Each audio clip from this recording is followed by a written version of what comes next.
From Nashville's WSM Radio, the original home of the Grand Ole Opry, this is a Coffee, Country, and Cody podcast. Hey, it's Charlie Matos, and welcome into our Coffee, Country, and Cody podcast. In this episode, we sit down with Tony Jackson. Tony joined us in studio right before a performance at the Grand Ole Opry and a brand new record to talk about. I've Got Songs to Sing. Enjoy our Coffee, Country, and Cody podcast with Tony Jackson. Man says he's got songs to sing. We need to get him on the Grand Ole Opry. That's the way I look at it. Yes, sir. Yes, sir. Hello, Tony Jackson. Good to morning. see you, man. You all right? My friends? I'm doing wonderful. Good to be back with you guys. I do love the title of the record, though. I smiled when I saw that was going to be the title. Yes. I love that. So the first record was called Tony Jackson. Pretty creative. Yeah, well, So, the label likes when you do that. Let Yeah. people know your name, right? Okay. Yeah. But you get to use the word eponymous, which you don't have an opportunity to very often. Well, I hadn't actually learned that word yet, so I'm going to have to add it to the repertoire. My eponymously titled Yes. Tony Jackson. All right. Yeah. I got a new one. And the Grand Tour from George Jones Yes, sir. Yes, is sir. the thing that really launched you viral. What do you remember about that? How quickly did you realize that life was about to change for Tony Jackson? I had as no a singer? idea. I was actually on my motorcycle this one weekend, and I passed by Merle Fest. And one of the cool things about that place and country music in general is And that's that in North Carolina, right? It is. Yeah. Is that it's for everybody. And you can see it when you go to a show. There's strollers, all the way up to the hover-around scooters. And everybody in between waiting to get in this show. And think, man, isn't country music great? And Georgia just passed. And my friends and I were going into the studio to record some music of our own. And after we were done with the session, just as a tribute to the man, we decided to do the Grand Tour, kind of acoustic. And we went and put it on YouTube. Again, as a tribute, not as, no intention of cutting it or doing anything with it. And it went viral. And so, we decided, okay, well, we'll reinterpret and give our own life to this great song and great man and fellow former Marine. So, yeah, that's what got it started in terms of doing music full time for me. I've seen the response you get at the Grand Ole Opry when you do Step Right Up. Yes. And then you Yes. pause for a moment, and then the people are like, oh, my Right. gosh. He's going to do the Grand Tour. It's a bunch of O faces, and the first time I did it at my Opry debut, I saw the gaped mouths, and that's not always a good thing. You have to wait and see what comes after that. It's almost like they're going, oh, this is going to be, well, Yeah. what? Let's see what he's got. Yeah, Let's see right. what he's got. That could be, I know he isn't, or it could be, think. So, the phones start coming up, and you see some smiles, and it's been a great thing. That was 7 years ago, right? Something 2019. 19? 2019. How quickly time gets away. Right. Yep. Man. Well, I was talking about when you recorded it originally. Wasn't that? Oh, yes. When I did it at the Opry, at my Opry debut. How'd you get the news you were going to play the Opry the very first time? Did they surprise you? They did. My good friend Bill Anderson was on that segment and got to introduce me, and he called us and let us know, and it's like, okay, this is not real. Have you become friends since that Opry debut, or were you friends before? I got to meet him before. We cut a couple of his songs, and our mutual friend Donna Mead from the Stockyard days got us together to do some music. And I came to town. He was doing a infomercial for us. He was bringing back the Jimmy Dean Show. And he was doing some hosting on that. So he was in the studio with us over at Southern Ground. So, we'd gotten to be friends before that. But when he made that call about doing the Opry, it was life-changing. So. Yeah, and the debut night is so interesting because it just goes by in a blur. It's almost like it's over before it starts. It does. But you've gotten to come back so many times now, and it's always great to have you there. And now it kind of must feel just like, well, I'm coming home to family, right, in a way? It does. This will be my 11th time. I was going to ask if you Yeah. if you kept track of your Oh, number. yes. Oh, yes. And every time, I feel like, they I don't know if they'll call me to come back again for a fourth, for a fifth, for a Right. sixth. But every time I feel like, this is wonderful. I get there as early as they'll let me in, soak up all the energy of the room. It's just a blessing, and I absolutely love it there. So for folks who are getting to know you maybe for the first time, or they know the name, don't know a lot about your background. Yeah. Military, correct? I was a Navy kid. I was born into a Navy family. My dad was Navy. And you made them all proud by joining the Marines. I did. Well, he spent 21 years in the Navy. He was in it, right up to right before I graduated The high Marines school. don't have a football team. Come on, man. They do, actually. They Oh, do. do they really? But, I was so close to my dad and his Navy career. He was a senior chief when he retired. And I decided I've got to join the Navy too. But I had a problem because I felt like I was Senior Chief Jackson Jr. And there's just no way I'm going to go to boot camp. Yeah, it doesn't quite work that way, right? Yeah. You can't join as a senior chief. Right.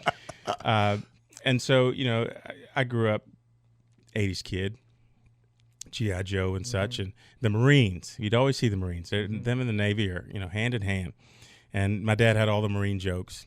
And we'd see him on all over the base, but Give us a sample. Those guys, well, yeah. Well, they say 1, 2, 3, 4 because they can't count to 5.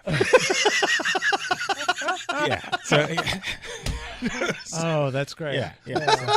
And they call us crayon eaters, and we wear it as a badge of honor. But when we lived over in Spain for 3 years, and all the Navy units, and there was one Marine unit, they have football team over there, and the Marines would watch in formation. So those guys were my, the Marines, Marines. So yeah, I told my dad when I decided to join my senior year of high school. I signed up first, and then I went home and told him. And how I told him, I said, I'm done taking orders, so I joined the Marine Corps. He said, that is the dumbest thing I've ever heard. But you'll fit right in. So did that decision, though, allow you a little more anonymity, if you will, as opposed to going in the son of your dad in the Navy?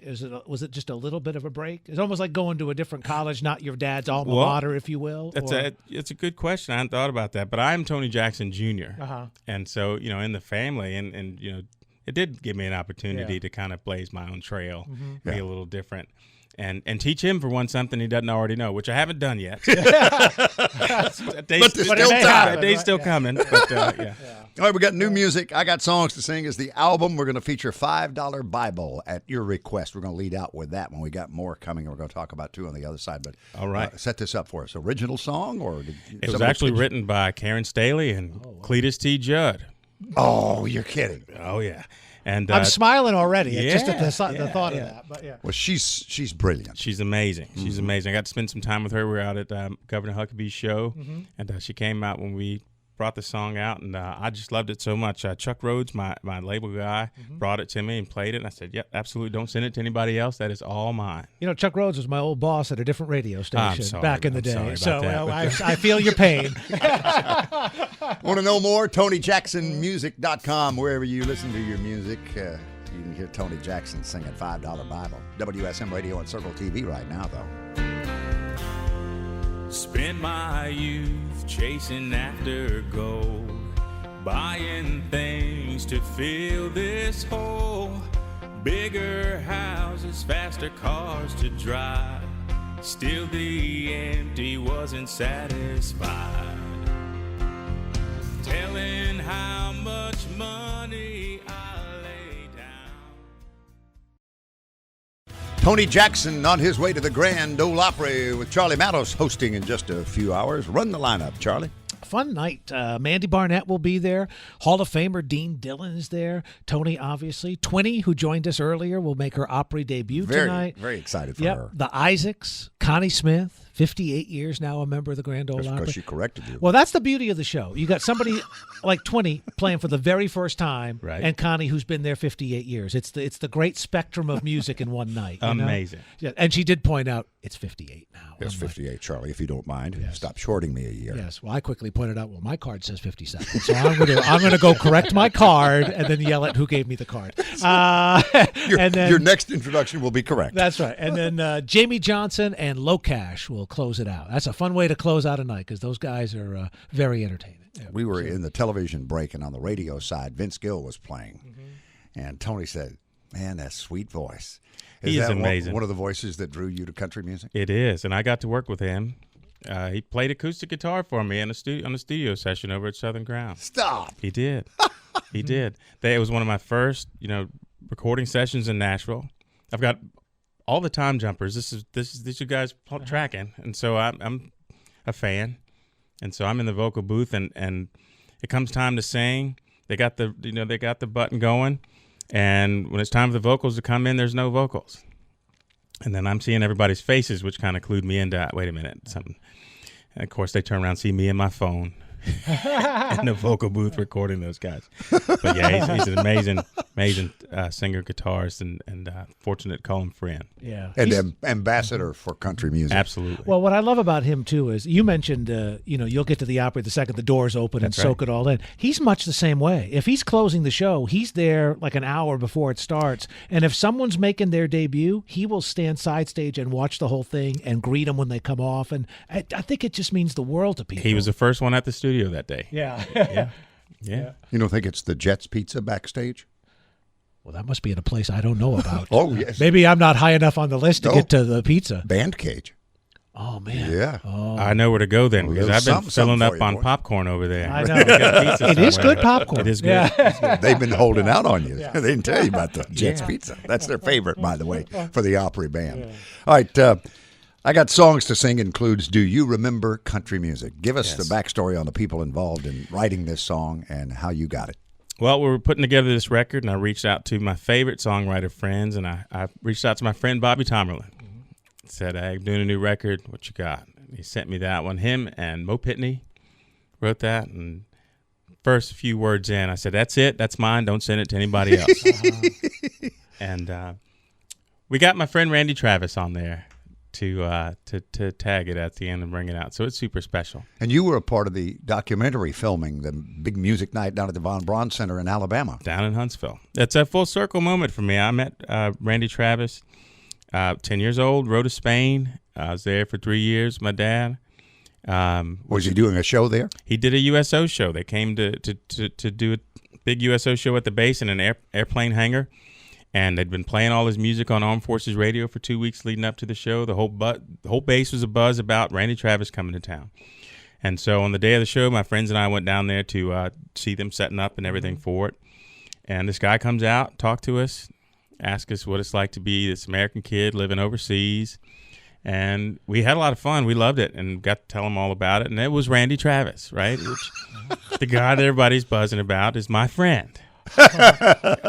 So turned me on to him and his music, and to get to perform as part of his tribute show and have him in the video and on the song.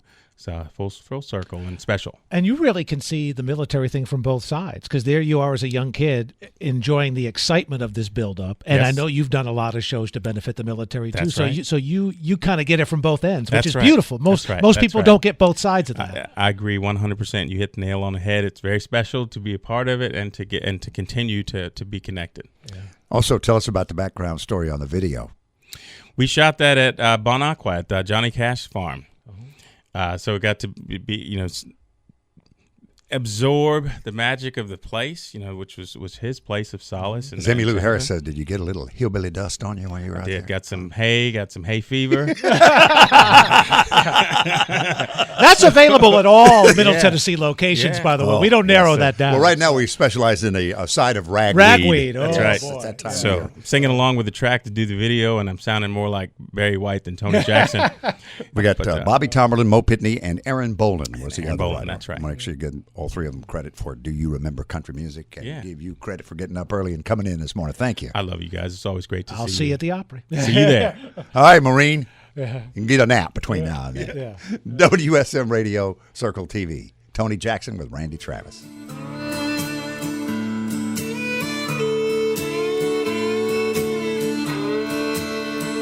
Do you remember the first time that you heard it? Laying soft and low through some old radio. Thanks for listening to the Coffee, Country, and Cody podcast. Make sure to subscribe so you never miss an episode. And please leave us a 5-star review. This podcast was produced through the facilities of WSM Radio in Nashville, Tennessee. The hosts of Coffee, Country, and Cody are Bill Cody, Charlie Matos, and Kelly Sutton. Producer, Eric Markham. WSM General Manager and Director of Content and Programming, J. Patrick Tittle. Copyright 2023. Opry Entertainment Group Holdings, LLC.